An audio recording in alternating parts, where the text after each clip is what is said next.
Bannayuganda atalabye kibadde ku kitebe olunaku lwaleero ate wasubiddwa nnyo. Naye ate toweraliikira kubanga ate nzize nkuyisizeemu mu bwangu ddala otegeere naawe obire ng'otambula wamu naffe omanye ki ekigenda maaso mu ggwanga lya Uganda. Kiyinza okugamba nti no ekibadde ku National Unity Platform olunaku olwaleero ate kimenyeewo record tekibangawo wadde kirabibwangako mu record za Uganda kukyanga Uganda ezaalibwa.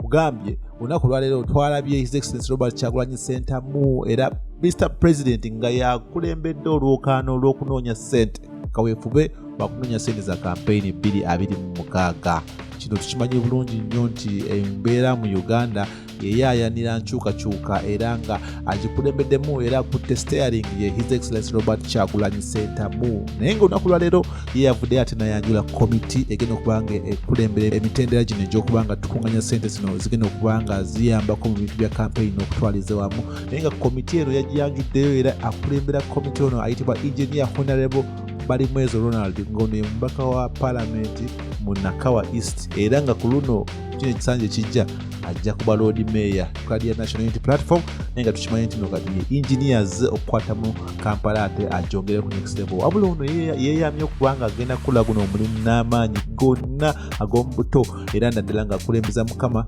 amuyambe okuba nga kintu kino bakiggusa. Tukimanyi bulungi nti Secretary General yavaayoko n'abyogerako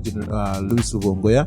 ng'abagamba nti omwaka guli ogwaggwa kampeyini ziri ezaggwa National Unity Platform ate yakozesa billion 3 ze Uganda. Naye ate waliwo challenges zaali nyingi mukijjukira bulungi twali mu COVID abantu bangi tebatambulanga ne district ezimu twamaliriza kampeyini nga ne His Excellency BobiWine tagenzeeyo kuba kampeyini bulungi nnyo naddala bitundu by'omumambuka eyo. Naye ate newankubadde byonna byaliwo ate National Unity Platform yakola nga bwe yakola nga bwe yayogera ku luli n'abagamba nti newankubadde NRM yo yakozesa obuwumbi 9 n'okusukka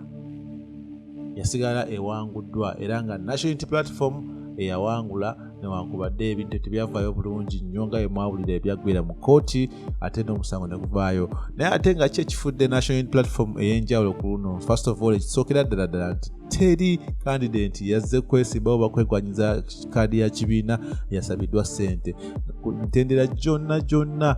NRM ekibiina ekiri mu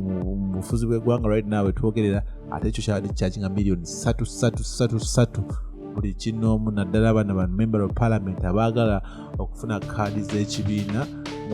newankubadde bakimanyi nti bonna tebagenda kuyita mu nsooka nakodi bakozesa nga luseke lwakubasikamu ssente zino ate zibayambeko mu kutambuza kampeyini zaabwe ziba zeeyongeddewo. Naye ate nga tukimanyi bulungi nti Mr. President His Excellency Robert Kyagulanyi Ssentamu ate yeyaguddewo okukunganya ssente zino na miliyoni 10 ye n'enjuye ze baawaddeyo batandike omuli ababaka nga Honorable Joel Ssenyonyi ate leader of opposition mu Parliament yawaddeyo miliyoni 2. Honorable Mwanga Kivumbi yawaddeyo 15 ne ba MP nga Nalukoola MP asingayo obuto mu Parliament kubanga yasembeddeyo ddala okuyingira Parliament naye yafuddeyo naye amamiliyoni 10 bweddu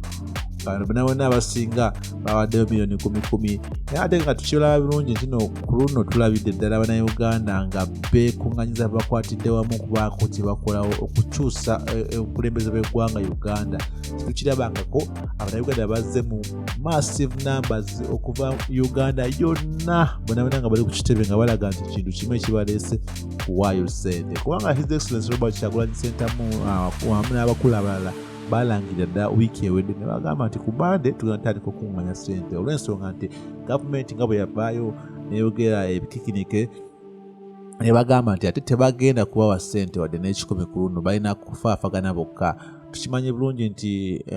parties ezeeyongedde mu ggwanga ate zempitirivu tulina musimanya People's Front, simanya Democratic Front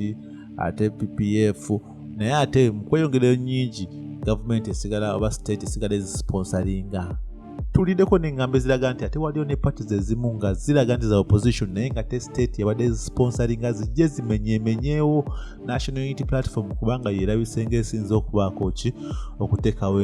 embeera eyugumya gavumenti ewa state etwogerera naye ate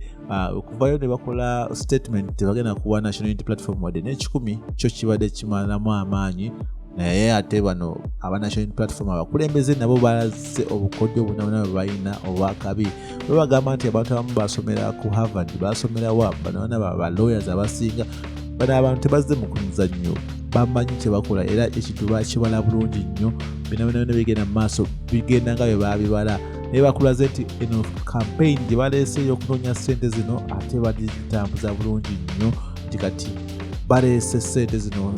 nga batandise ne miliyoni 10 abasinga ne baleeta ze baleese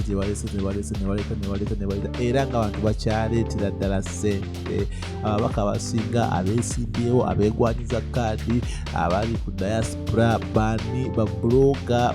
buli omu buli kiisi aleese ssente ate nga bonna bakulaga nti no just batandisewo butandisi akawunti yaabwe naye nga bakyaleetera ddala ssente bwetwogerera tetumanyi ssente ntuufu ziriwo ngati mu nsawo naye ate nga tukimanyi bulungi nnyo nti akasente kali kulabika era kajja kulabika aba National Unity Platform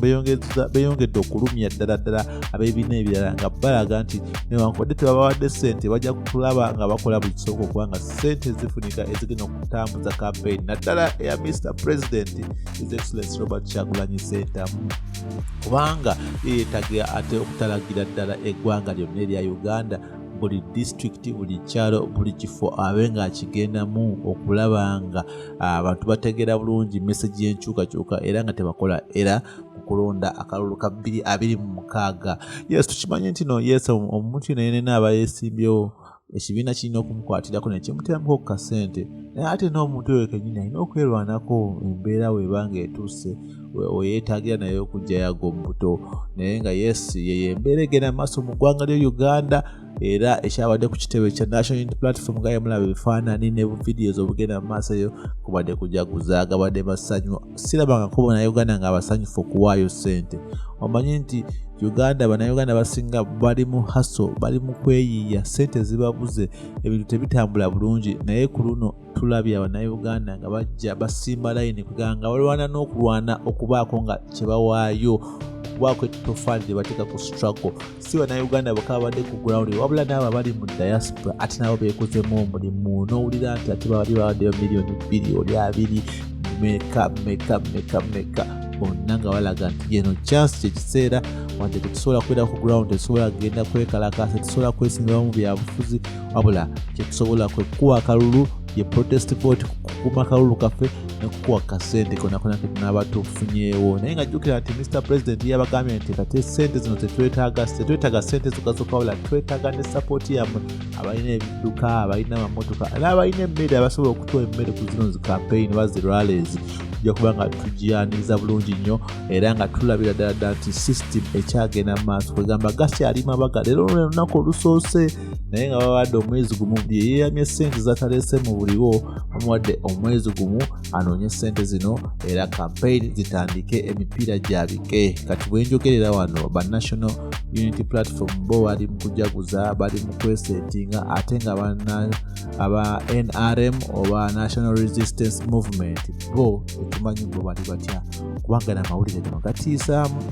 abasinga wadde bagamba nti munange bo ssente zibagwako bakwata bukwase mu kiseero kya ggwanga nga batambuza ebintu byabwe naye ate kati National Unity Platform ate nayo yakutte mu kiseero ekyenjawulo eky'Abannayuganda ng'omukulu akulembera campaign eno Engineer Honorable Balimwezo Ronald bwe yavuddeyo n'abagamba nti tebalina biliyoni ya nsimbi ssaawa zino bwe boogerera wabula balina biliyoni y'Abannayuganda abeetegefu okuwaayo buli kye basobola ekituufu simanyi nti Bannayuganda batuweza biliyoni naye tuli mu miliyoni naye ate obwetegefu bwo bulagiddwako olunaku lwaleero nga Bannayuganda bakola ekikolwa kye bakoze ekyokunoonya ssente zino mu bubi ne mu bulungi bazireese abalina obubokisi babuleese abakoze kwegamba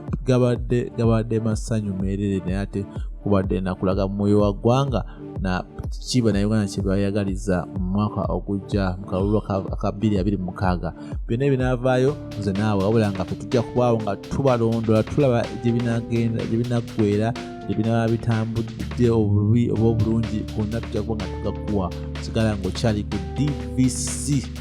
Baagala nnyo.